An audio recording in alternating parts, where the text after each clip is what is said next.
Olá, pessoal, sejam todos bem-vindos. Hoje eu estou aqui com a doutora Sabrina. Ela vai fazer uma palestra para a gente a respeito de autonomia e decisão compartilhada no paciente crítico. E eu passo a palavra para você, Sabrina. Muito obrigada pela participação. Muito obrigada a vocês pelo convite. É muito importante falar do paciente crítico e a autonomia, ela não é algo que há muito tempo está dentro do nosso horizonte, né? Quando eu fiz residência há não tanto tempo atrás, de clínica e de pneumologia, cada doença só tinha um tratamento e era sempre para frente, né? Sempre mais e não está funcionando, mais droga, mais tubo, mais diálise, mais coisa. E aí, com o tempo passando, a gente começou a perceber que, às vezes, as coisas que a gente fazia na terapia intensiva não estavam mais beneficiando o paciente. Isso, na verdade, não é autonomia, isso é refratariedade, isso é a primeira coisa que a gente começou a reconhecer. A outra é que o que a gente estava fazendo e fazia sentido para um paciente, não fazia para outro. E essa individualidade, esse ouvir, esse entender o que é mais importante para o paciente, não deveria ser novo, mas ele é. Não é todo profissional que faz, e é muito bom ter a oportunidade de falar sobre isso para que vocês consigam levar isso em consideração a cada conversa, a cada decisão, para que vocês tenham cada vez mais vontade de conhecer os seus pacientes, saber mais sobre eles e tomar decisões que façam sentido para eles. Então, o objetivo da nossa apresentação vai ser falar sobre o princípio da autonomia, bem brevemente, e através de alguns casos clínicos, falar sobre os elementos da tomada de decisão do paciente crítico, como é feita essa decisão compartilhada, e uma coisa super importante, que acho que tem sido distorcida em algumas situações, que é falar sobre o papel da família dentro do processo de decisão. Inclusive, hoje no plantão, não sei se vocês estão vendo que eu ainda estou meio marcadinha do plantão da UTI, eu tive uma conversa em que ficou exatamente claro isso, assim, como nem todo mundo sabe qual o papel da família e qual não é, especialmente. Mas essas são cenas dos próximos capítulos. Vamos começar com um plantão. Um plantão em que a gente está numa UTI Covid, em que a gente tem pacientes com uma doença aguda, uma doença grave, ameaçadora à vida, mas uma doença reversível, né? Não é uma doença degenerativa, não é uma doença incurável. É uma doença grave, mas potencialmente reversível. Então, estão lá todos os meus pacientes, a maior parte deles entubado, e aí está uma paciente de 39 anos, no que a gente chama catéter de alto fluxo, em parâmetros máximos, desconfortável, com falta de ar, oxigenação ruim, enfim. E aí eu converso com essa paciente e digo, olha, você vai ter que ser entubada. Essa paciente que tinha esse raio-x falou, eu não aceito ser entubada, eu não vou ser entubada de jeito nenhum. Quem trabalha em UTI Covid, com certeza já se deparou com essa cena. E diante disso, o que a gente vai fazer? Né? A gente vai dizer, ok, não vou te entubar e vai, enfim, sedar a paciente, vai deixar do jeito que está. O que a gente precisa fazer quando a gente se depara com uma afirmação ou com uma decisão que contraria o que a gente acha que é a melhor conduta médica? A primeira coisa é explorar, é entender o que está acontecendo. Por quê? Quando você pergunta, e eu perguntei para essa paciente, por que ela não desejava ser entubada, o que ela me falou? Porque todos os pacientes entubados morrem. Olha isso. A gente tem a imprensa, a gente tem, enfim, todo mundo falando, a porcentagem de morte entre os entubados é alta, são 2:3, é 1:2. Só que o que as pessoas não falam junto com isso é que a intubação é reservada aos casos mais graves.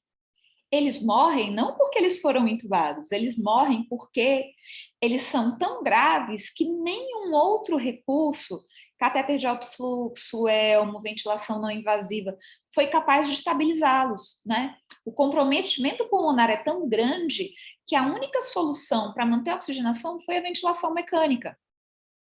E aí, era isso que essa paciente estava pensando. Não, doutora, eu não vou deixar a senhora me entubar, porque se a senhora me entubar, eu vou morrer. Então, a gente não pode dizer que isso é autonomia, porque isso está baseado em uma premissa falsa. Tecnicamente, eu tinha muita certeza de que a única forma de manter aquela paciente viva era entubá-la. E como é que eu consegui fazer essa negociação? Através do valor dela. O paciente tem direito, esse é o valor, o que é mais importante para você hoje. E foi o que eu perguntei para ela, eu falei, olha, vamos conversar aqui. O que você mais quer na sua vida? De tudo. Ah, doutora, eu quero ficar bem para ir para casa, para ficar com meu filho. E o que eu disse a ela foi, olha, seu pulmão está parando. Sua respiração está cada vez mais difícil, você está sentindo isso e você precisa da ajuda do aparelho. A melhor chance para você ir para casa hoje, para estar do lado do seu filho, é você ser entubada. E aí a gente consegue entender que essa paciente, ela não estava exercendo sua autonomia, porque ela não tinha informação. Ela estava tomando uma decisão com base em uma premissa que não era verdadeira. Então, para falar em autonomia, a gente tem que falar da pessoa que está tomando uma decisão devidamente informada e esclarecida. E é importante que a gente lembre a todos os momentos que os pacientes têm vários direitos. Eles têm direito à vida, à privacidade, que nas UTIs, enfim, às vezes é muito difícil da gente preservar esse direito. Direito à liberdade, a não ser discriminado, eles têm direito à justiça, a serem tratados da mesma forma, independente de cor, de sexo, de idade, de status social. Eles têm direito à informação e eles têm direito também a não ser submetidos a tratamentos cruéis ou degradantes. Essa paciente que foi entubada, ela eventualmente teve alta, foi uma paciente que teve internação difícil, prolongada, fez diálise e ficou bem. E ela ilustra, e o que eu quero lembrar a vocês, é que quando uma decisão contradiz a melhor conduta médica, a gente precisa explorar. Porque a gente não estaria respeitando a decisão dela naquele momento, uma decisão autônoma, se a gente deixasse ela morrer naquele momento. Isso não é um processo de convencimento, isso é um processo de esclarecimento. Ok? Então, agora eu vou trazer alguns casinhos e a gente vai falar sobre essa decisão compartilhada, né? Nesse primeiro caso, foi só uma definição de autonomia, né? Não foi exatamente uma decisão compartilhada, foi uma comunicação de uma decisão. Mas vamos lá, vamos falar de um sopro de esperança. Ainda na UTI Covid, a gente tem um paciente de 53 anos com uma fibrose pulmonar avançada, que já usava oxigênio em casa. Veio com 5 dias de febre, dor no corpo e 2 dias de falta de ar. Nessa tomografia, vocês veem algumas alterações que são crônicas da fibrose, né? Mas tem umas opacidades em vidro fosco, então parece um paciente com uma doença crônica grave, agravada pelo Covid. Esse paciente, ele se enquadra em critérios de doença avançada. Se vocês não conhecem, eu vou apresentar a vocês, esse é o SPICT. Ele é um guia para identificar pessoas que têm doença avançada e têm risco de morrer nos próximos meses, anos, né? Ele é disponível gratuitamente e ele tem alguns marcadores para cada doença. Então, câncer mais perda de funcionalidade, demência mais incapacidade de caminhar. E tem alguns indicadores que são gerais, que independente do diagnóstico, nos mostram que esse paciente está evoluindo com um quadro mais avançado. Perda de funcionalidade, sintomas persistentes, internações não programadas, sintomas de difícil controle, perda de peso involuntária. Esse paciente, ele tinha dispneia mesmo ao repouso, e ele vinha perdendo funcionalidade. Então, ele era um paciente com doença avançada. Aí, a gente vai tomar a nossa decisão nesse paciente. Então, eu vou trazer para vocês um acrônimo que chama SAVED, que eu desenvolvi para emergência, mas que serve para situações agudas com pacientes críticos, seja na UTI, seja no andar, seja, enfim, no pré-hospitalar, seja onde vocês quiserem. A primeira coisa para a gente entender é de onde esse paciente sai. É um paciente com doença avançada? Para isso, a gente vai fazer a pergunta surpresa, que é o nosso S. Você se surpreenderia se esse paciente morresse em um ano? Se não, ele é um paciente que pode se beneficiar de uma abordagem de cuidado paliativo. Não necessariamente de limitação de suporte, mas ele precisa ser visto por esse prisma. A segunda coisa é o que está acontecendo com ele. Por quê? Porque se o que está acontecendo é uma progressão da fibrose e ele não é candidato a transplante, não tem mais tratamentos modificadores, é uma situação irreversível. Então, medidas de suporte vital vão ser benéficas, porque é uma doença progressiva e irreversível, né? Só que não é essa a situação. Ele tem COVID, que é uma doença viral grave em algumas pessoas, em outras não, mas é uma doença potencialmente reversível. E isso é muito importante. Quadro agudo, reversível ou irreversível. Terceira coisa a saber são os valores e objetivos do paciente. Do que ele tem mais medo? O que é mais importante para ele? A gente vai falar sobre esse paciente especificamente, mas a gente tem que pensar isso para todos os pacientes. O que a gente vai perguntar não é se eu quero ser entubado ou não. É o que é mais importante para o senhor hoje? O mais importante para mim é ver meu neto nascer, por exemplo. Do que o senhor tem mais medo? O meu maior medo é ficar numa cama.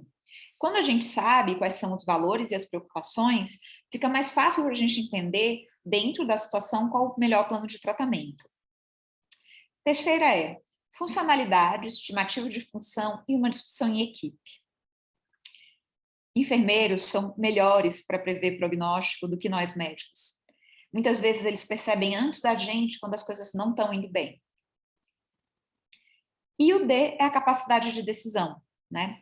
Se o paciente tem ou não, e se ele designou alguém para tomar decisões por ele. A maior parte das pessoas não faz isso, mas se faz, a gente chama de procurador de saúde. Esse paciente, apesar de dispneico, estava consciente, conseguia conversar com a gente. A chave aqui é que é um quadro reversível. Porém, é uma doença avançada. Quando a gente foi perguntar o que fazer tudo significava para esse paciente, e pode ser tudo que alivie sofrimento, mesmo que a vida seja breve, até o outro lado extremo, tudo que possa minimamente prolongar a vida a custo de qualquer grau de sofrimento. Para o nosso paciente era isso aqui. Nosso paciente não tinha medo de ser entubado. Nosso paciente não tinha medo de ficar preso à ventilação. Nosso paciente tinha tido um diagnóstico recente e queria muito viver mais. Ele tinha um filho pequeno, ele tinha muitas coisas que ele queria fazer, então ele tinha consciência da doença avançada, mas ele estava disposto a encarar qualquer coisa para tentar estender a vida. Esse era o desejo dele. Aí, assim, né, a gente sabe que isso aqui é a nossa casuística, isso aqui é EpiMed, que pacientes com COVID grave, especialmente com necessidade de intubação, tem uma alta mortalidade, né? Mais do que 50%. E realmente, essa decisão desse paciente me incomodou um pouco, porque eu tinha muito medo da gente estar fazendo algo que eventualmente não trouxesse o resultado que ele estava esperando, né? E aí é por isso que quando a gente pensa realmente em decisão compartilhada, a gente tem que lembrar de não só respeitar a decisão que a gente acha que faz sentido, mas a gente tem que aprender a respeitar a decisão que é diferente do que a gente teria. Eu, Sabrina, que saudável, eu não consigo me imaginar indo para a ventilação mecânica numa doença avançada, eu já usando oxigênio em casa. Só que eu não sou o paciente, né? O paciente é o paciente. É por isso que a gente não deve ir para essas conversas com uma decisão formada na cabeça. Se existe uma possibilidade de que a situação seja reversível, a gente tem que ir de coração aberto. E se o paciente fala, doutor, eu quero viver, eu não me importo o que eu tenha que passar, isso precisa ser respeitado. Tem uma outra questão que muita gente traz e me pergunta, que é a questão do recurso. Mas o paciente com baixa probabilidade de recuperação vai usar recurso? Isso aí está em outra casinha. A gente não vai falar sobre isso aqui. Porque se existe escassez de recurso, aí não sou eu médica que vou decidir. Aí o hospital vai fazer uma equipe que vai decidir de que forma esses recursos vão ser alocados. O fato dele ter doença avançada ou não vai entrar. Mas isso não quer dizer que, se o paciente tem uma doença reversível e ir para a UTI é compatível com os valores do paciente, eu não vou fazer isso porque ele tem doença avançada. Isso é discriminatório, né? A gente deve tratar os pacientes de uma forma igual, né? E respeitá-los. Então, a gente tem que lembrar que falta de recurso é falta de recurso. Uma coisa é uma coisa, outra coisa é outra coisa. Esse paciente, ele acabou atendendo às nossas expectativas. Ele foi entubado, ele acabou piorando muito rápido, ele teve um choque, teve uma instabilidade hemodinâmica grave, a pressão começou a cair, noradrenalina, vasopressina, ele morreu em horas. Ah, Sabrina, então você estava errada. Eu acho que não, sabe? A gente pensa que morte digna é em casa, mas isso não necessariamente é verdade. A experiência de dignidade é a experiência de ser respeitado no que é importante para você. O paciente não pediu para morrer em casa, ele pediu, faz o que você puder. Então, essa é a primeira mensagem que eu quero deixar. O paciente, ele tem direito, se ele quiser, de lutar da sua forma, até onde fizer sentido para ele. Lógico, quando ele entrou em choque refratário, a gente não ligou diálise, porque não ia mais beneficiar. A gente não reanimou, porque não ia beneficiar. Aí já é decisão técnica, é refratariedade. Mas até onde isso poderia haver benefício, a gente foi, e isso é uma experiência de dignidade. É ter o seu desejo, é ter a sua vontade, é ter o que é mais importante para você respeitar. E este é o nosso caso 1. O próximo caso tem um nome poético, Sonhos de Liberdade. É uma paciente que eu me lembro com muito carinho. Vamos chamá-la de Dona Joana. Dona Joana tem 92 anos, uma senhora muito ativa, que ama cozinhar.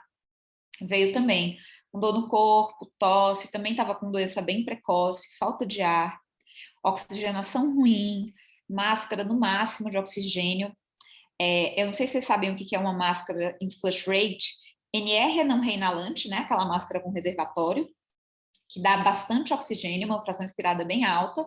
E flush rate é assim, o fluxômetro não vai até 15, a gente abre o fluxômetro no máximo, fica fazendo aquele barulhinho assim, que para mim é o som do Covid, aquele fluxômetro no máximo.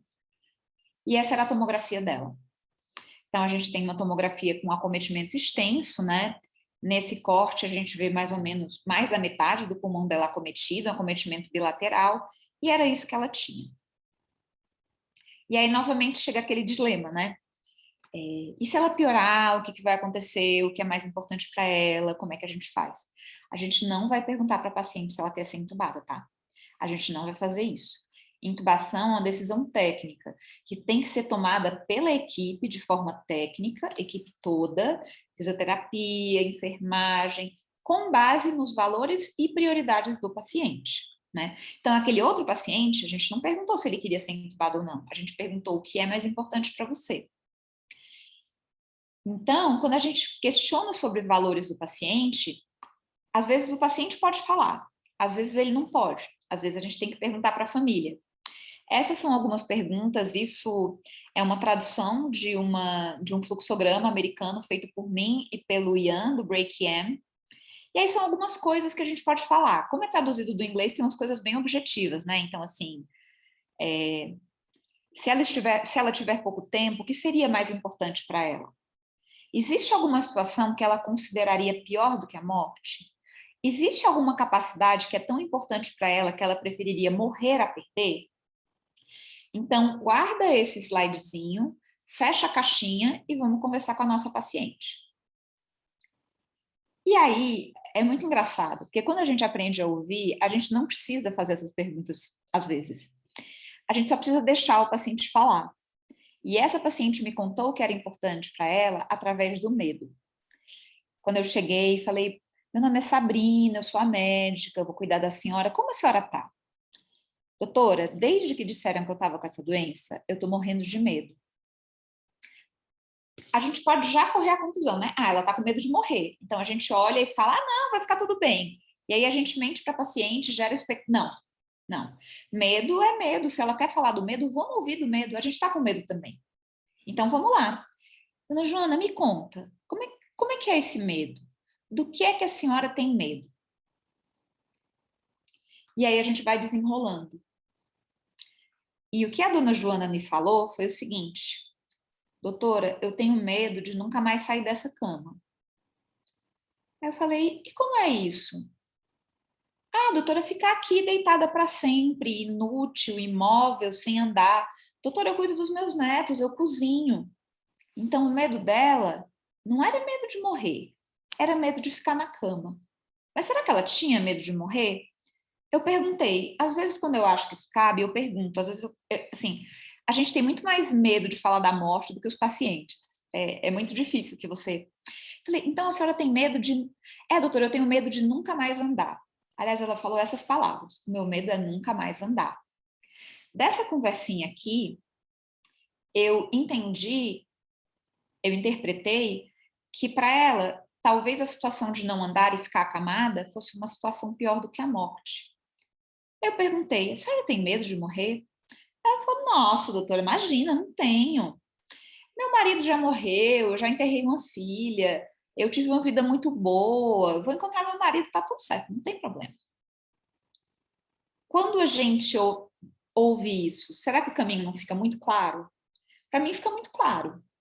É um caminho de um tratamento, a gente vai tratar desse paciente, a gente vai dar oxigênio, vai cuidar, mas com um limite. Se tiver alguma coisa que a gente vai fazer, que a gente acha que ela vai ficar na cama, que ela não vai conseguir voltar a ter a qualidade de vida que ela tinha, talvez isso não faça sentido. Aí eu tenho que falar sobre o CFM, que fala que o direito à recusa terapêutica se aplica ao tratamento eletivo. Existem controvérsias, mas a grande maioria dos bioeticistas entende que o direito à autonomia do paciente está em qualquer situação. Vide as decisões judiciais nos pacientes testemunha de Jeová que conscientes recusam transfusão. A gente não deve desrespeitar o desejo ou o valor do paciente. Por que a gente quereria fazer isso, né? Aí aquela pergunta mas é natural isso? E se ela morrer? Será que eu não posso ser processado porque eu não entubei a paciente? Bom, processo no Brasil não depende do mérito, né? Você pode ser processado por qualquer coisa. Então, eu posso ser processada pela organização do Congresso por usar uma blusa branca e não usar uma blusa azul. Mas isso não acontece. A maior parte dos processos judiciais são por má comunicação, são por erros, eventos adversos que vêm de problemas de processos. Eu não conheço e nunca ouvi falar, e assim, eu estudo pra caramba e tenho contato com ninguém que tenha sido processado por respeitar um desejo expresso do paciente. E mesmo que seja, esse medo não deve mover a gente do que é certo, do que é correto fazer. E essa paciente não está sozinha. Especialmente os pacientes mais velhos, muitos julgam que não sair da cama e respirar ligado à máquina são situações piores que a morte.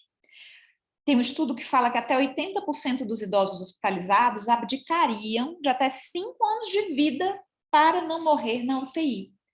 Então, essa situação de colocar qualidade de vida sobre quantidade de vida não é uma coisa que a gente deve ver com estranheza. Quando a gente pensa em saúde, a gente pensa em alimentação, a gente pensa em banho, em piscina. Esses são desenhos de crianças, né, tirados do site da Fiocruz.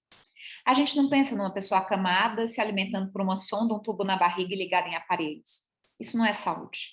Isso é sobrevida, isso não necessariamente é vida. Então, voltando ao nosso quadrinho, ela é uma paciente com a pergunta surpresa negativa, apesar dela ser idosa, ela era rígida, eu me surpreenderia se ela morresse, tirando o Covid. Quadro agudo grave, valores e objetivos, qualidade de vida em primeiro lugar, depois sobrevida.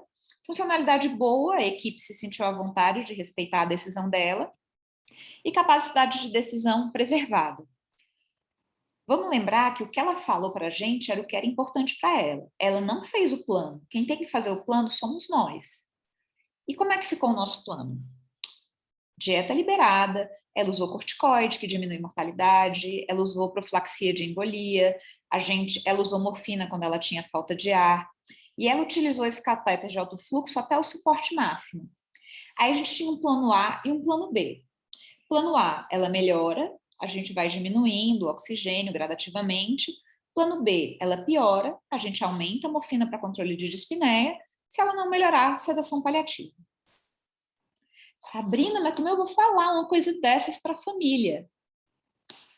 A gente vai falar como um cuidado, como o conhecimento, como, olha, eu conversei com a sua mãe e ela me falou que o importante para ela é isso, isso e isso. Dentro disso, o melhor plano para ela é A, B, C e D.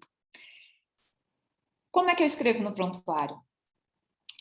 Eu trouxe aqui uma transição quase literal do prontuário dela, que é o seguinte: o paciente manifesta que seu maior desejo é manter funcionalidade, sobretudo relativa à locomoção e capacidade de cuidar dos netos. Portanto, houve uma decisão compartilhada de não submetê-la a tratamentos invasivos que tenham grande risco de morte ou perda de funcionalidade.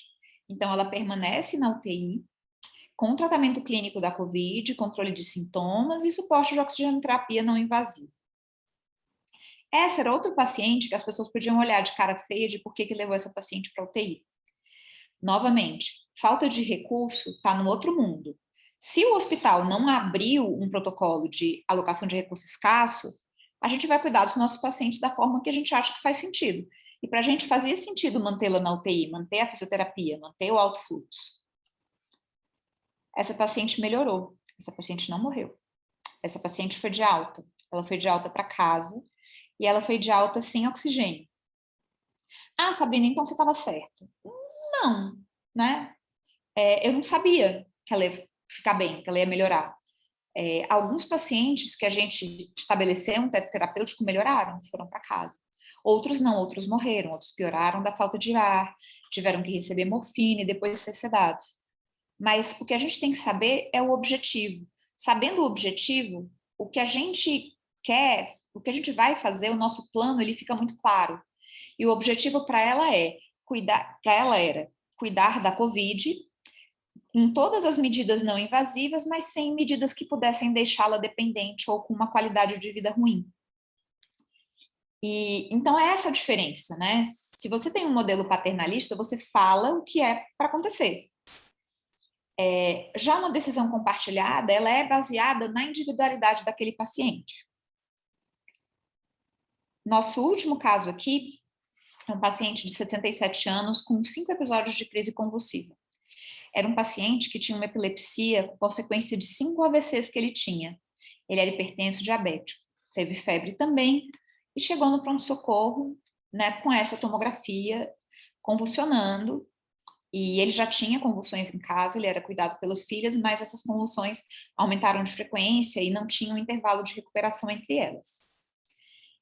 Aí o paciente foi para lá, foi medicado, a gente fez 3 doses de diazepam e dantalizou com fenitoína e não melhorou.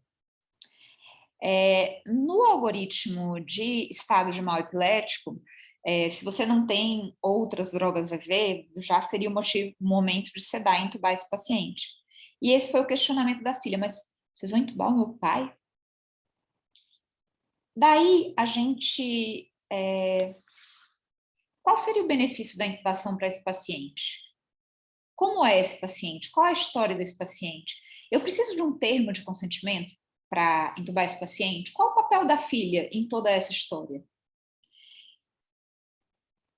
É assim, a gente não precisa de um papel, nem de um consentimento para fazer um procedimento emergencial, não precisa, mas se a nossa indicação, entre aspas, vai contra o desejo expresso de um familiar, a gente podia explorar mais uma vez para entender por que isso não faz sentido para ela, né? Olhando para a tomografia do paciente, para os múltiplos AVCs, já parece uma discussão que merece ser feita, né? Eu tenho um colega que fala que, enfim, que você nunca deve colocar um tubo que você não tem certeza que você vai conseguir tirar. Então, a gente conversou com essa filha e aí ela contou para a gente da rotina. E era uma família que tinha uma rotina muito peculiar. Esse paciente tinha 3 filhas, cada uma cuidava dele 10 dias no mês. E ele era completamente dependente já.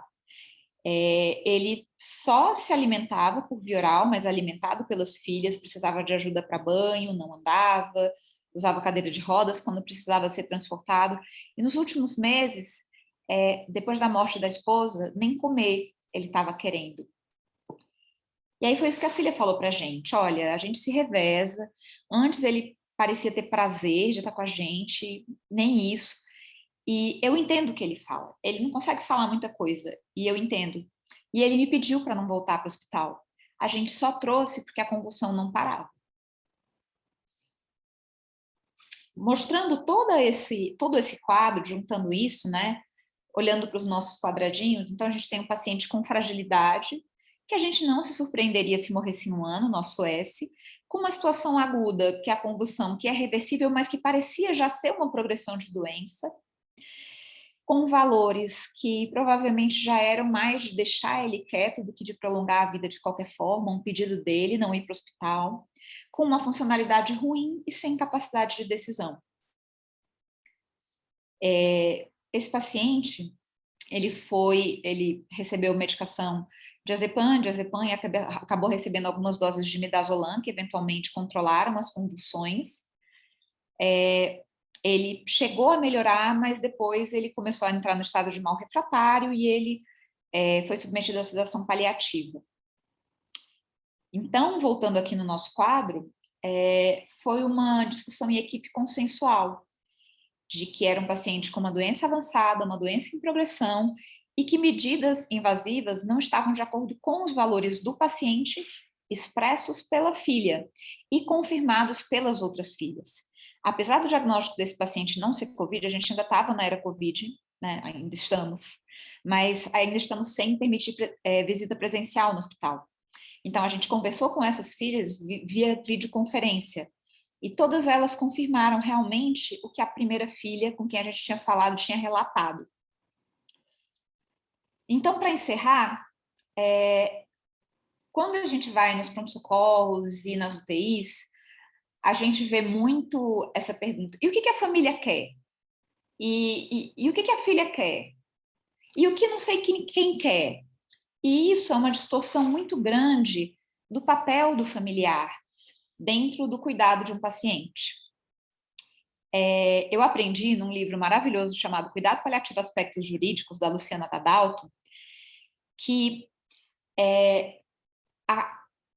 a família, ela não é responsável pelas decisões médicas do paciente, a não ser que uma pessoa da família tenha sido nomeada por esse paciente como procurador. Que até a curatela, ela só se refere a assuntos patrimoniais e não a decisões de saúde. Então, a função da família não é tomar decisões médicas, muito menos se são decisões técnicas que a gente deveria tomar baseada em valores e prioridades do paciente. Fazer a gente conhecer o paciente, sim, é função da família. Meu pai é assim, ele gosta disso, ele sempre agiu assim. Ser informado sobre a situação e o plano é direito da família. Pedir a retirada de medidas que julgue inapropriadas é direito da família. Mas pedir por medidas que não são benéficas ou que podem ser danosas, isso não é direito da família. E eu estou falando de obstinação terapêutica. A gente já teve um caso de uma paciente com uma cirrose, um hepatocarcinoma, que tinha uma filha profissional de saúde que insistia muito que várias coisas fossem feitas que não eram coisas benéficas. E foi muito difícil a gente colocar esse limite. A gente até teve que acionar a comissão de ética do hospital. Essa paciente morreu invadida e isso não foi bom.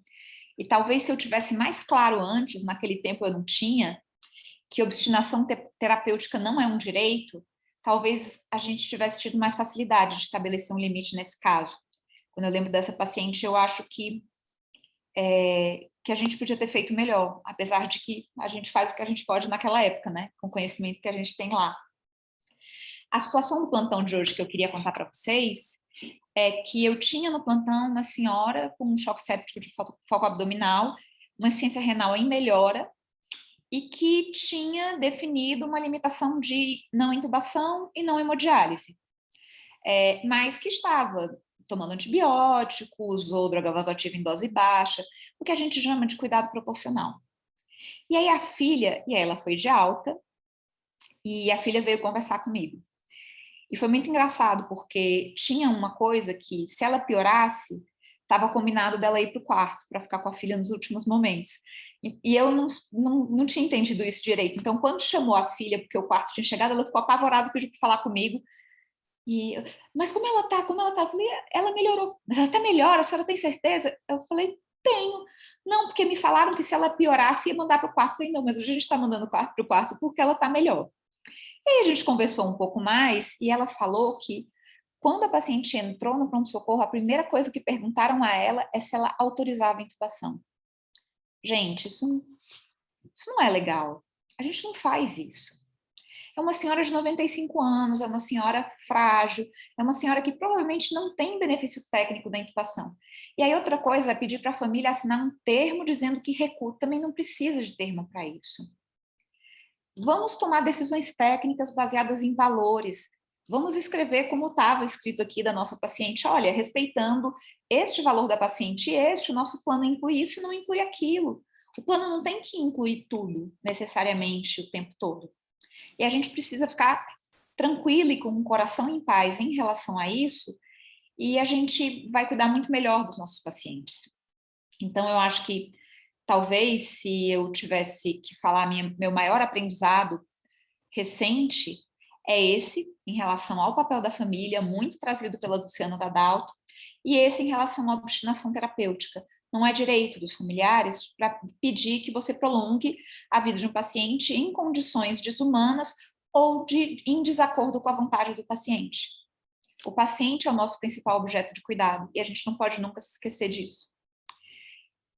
Para terminar, eu queria trazer um depoimento que é de um paciente da casa paliativa. Ele é um paciente que já faleceu e a fala dele era o seguinte: esse negócio de desistir é complicado. Eu penso que do mesmo jeito que se deve desistir de um relacionamento abusivo, o mesmo vale uma vida sem qualidade. E você é o único que pode determinar o que é qualidade. A vida é sua. Pronto.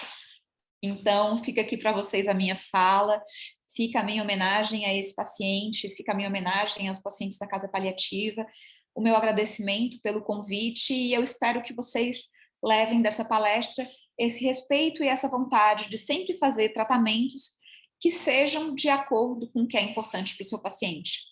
A fonte da maior parte desses slides é o livro de cuidados paliativos na emergência. E aqui a gente tem Em Busca do Sentido, do Viktor Frankl, que ilustra um pouco aquele primeiro caso, como tem pessoas que estão dispostas a passar por muita coisa se aquilo faz sentido. Então, a gente tem que sempre buscar o que para o nosso paciente faz sentido. Muito obrigada.